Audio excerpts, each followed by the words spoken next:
Can I talk? Inept review. Hello and welcome to the Inept channel. Today we are being inept while performing a tech review. Make no mistake, I will not review latest and greatest tech stuff. I therefore urge you to set your calendar back by 4 to 16 years and to get ready for some delayed reviews. Reviews for the average Joe, not for those that pre-order the latest MacBook Pro. For those who patiently wait 4 to 5 years for prices to drop on the used market. As you might have guessed, we are reviewing a MacBook today, the 13-inch M1 MacBook Air, launched in 2020. For various reasons, I avoided buying a Mac for as long as I possibly could. I fought hard with all my inner strength, but when Apple launched their M1 CPU, I knew I just had to try one and see what all the fuss was about. As I was saying, I turned to the used goods market. Okay, not that used. This being a delayed review, we're not going to cover all the aspects. There are plenty of videos covering this topic since the laptop was released 5 years ago. I will just express some personal opinions since I have been using the M1 MacBook Air for around 1 year. The coolest thing is that you just open the lid with one hand and you're ready to go. It's perfect for quick notes.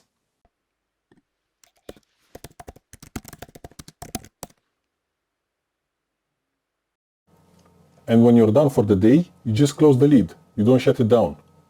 Only when updates need to be installed, a restart is required, but that doesn't happen so often, like with Windows machines, where you could get updates 3 days apart. You can see it currently has 21 days of uptime.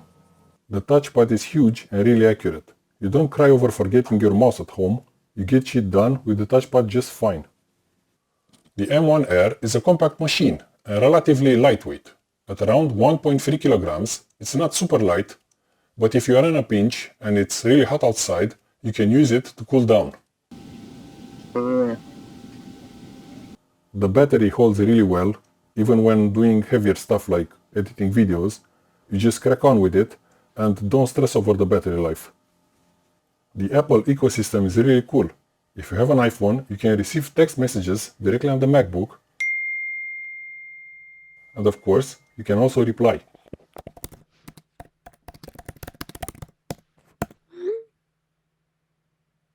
Same thing goes for phone calls. I will demonstrate by calling a bank.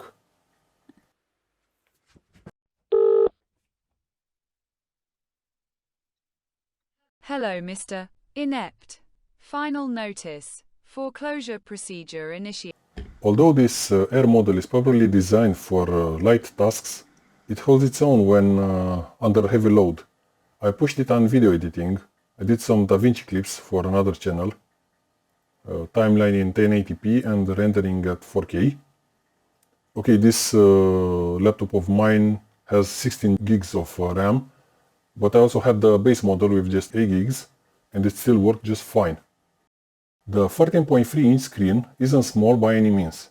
You get shit done. Having a 16:10 aspect ratio really helps a lot. If you happen to have an iPad lying around, you can easily extend the screen of the MacBook onto the iPad. According to my calculations, you get a total screen surface area greater than that of a 16-inch laptop. So that's the iPad screen surface plus the MacBook Air screen surface. And people, did you see that lock screen when you open the lid after a while? That forest that moves? I'm not easily impressed by effects and shit, but just look at these trees moving a little. Definitely a big plus. I never actually watched this forest longer than half a second, the time it takes to unlock it. So let's all take the time to just take this in for a bit longer. Moving on to the bad things about this Mac. It doesn't scale the resolutions like Windows does, where you can even set custom scaling percentages. macOS doesn't work like that. You have a set list of resolutions and that's that. So if you want more screen space, you'll have to make everything smaller. I'm not really a fan of the dock and especially the menu bar. Okay, the dock is fine I guess, it's like the Windows taskbar. But the menu bar is stupid, it just takes space. Okay, I can hide them both, but the menu bar has the clock in it. So in order to see the time, I need to make it show up. So I'd rather not have the menu bar at all. But hey, what can you do? I had a strange incident. For as long as I had it, like a year, I pinched my finger while opening the lid. You can see how it opens. And on several occasions, I had the pants being pinched while opening the lid, holding the laptop on my lap. So be aware of that. I don't consider it a deal breaker, but yeah. Another thing I don't like is that the screen doesn't tilt back too much. I would have liked the screen to tilt back to 180 degrees, to basically lay flat. Some edges are pretty sharp. I think you can safely cut onions with it, especially if you wear the Apple Vision set. And you won't even shed a tear. At least not because of the onion.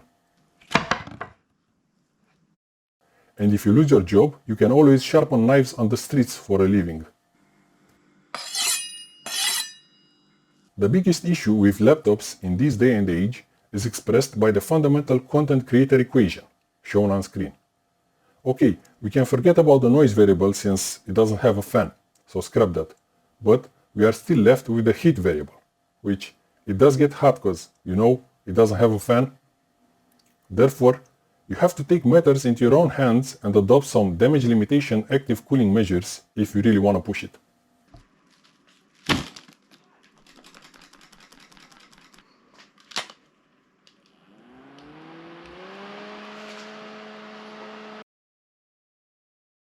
Using this machine, I had a revelation. Life's too short to be hearing stupid fan noise all the time, even if the laptop ain't doing shit. Windows laptops always find something to do, just to get the fan up and running. Some background scan, updates, whatever. The absolute silence you get using this laptop is beyond belief. It's surreal. Even when you're pushing it, you just don't hear shit. There's a drawback to all of this greatness. Seeing how awesome this laptop is, even with the base CPU and base 7-core GPU, I'm now itching to get my hands on a more powerful Mac.